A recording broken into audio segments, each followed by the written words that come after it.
সমস্যা এগুলো যারা ভারতে গিয়েছিলেন মুক্তিযুদ্ধের নামে তারা আসার পর মনে করেন তারা এই দেশটাকে দখল করেছে। সাবেক তত্ত্বাবধায়ক সরকারের উপদেষ্টা প্রয়াত জ্যেষ্ঠ আইনজীবী ব্যারিস্টার মইনুল হোসেনের রাজধানীর বারিধারার বাসায় গিয়েছিল পুলিশ। একটি মামলায় গ্রেপ্তারি পরোয়ানায় তাকে গ্রেপ্তার করতে বাসায় যায় প্রশাসন।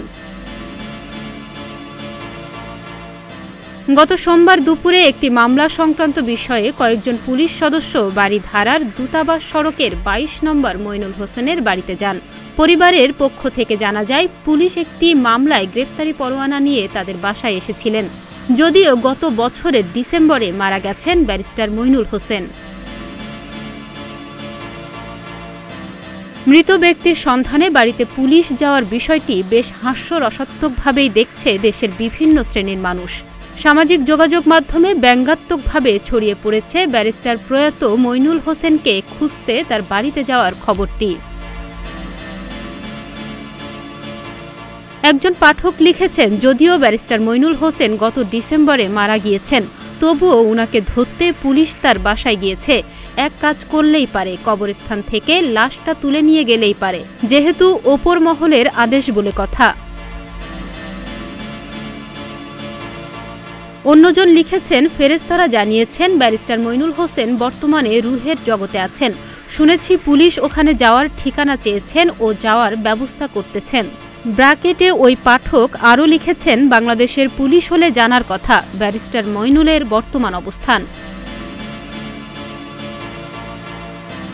আরেকজন সরকারকে রীতিমতো কটাক্ষ করে বলেছেন, ব্যারিস্টার মইনুল হোসেন অনেক আগেই মারা গেছেন, তবে সেইটা জানে না আওয়ামী পুলিশ, গিয়েছেন তাকে গ্রেফতার করতে।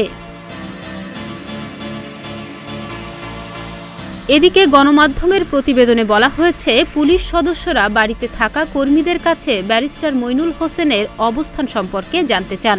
তারা পুলিশ সদস্যদের জানান ব্যারিস্টার মইনুল হোসেন মারা গেছেন।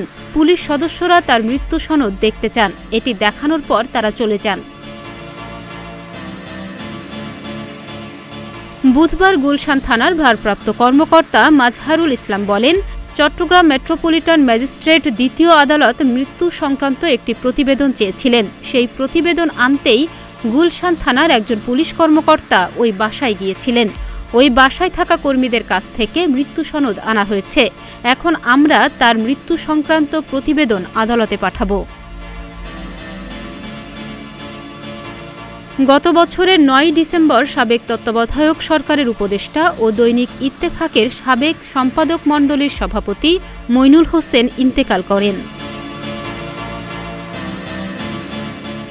ডেস্ক রিপোর্ট, প্রতিদিনের বাংলাদেশ।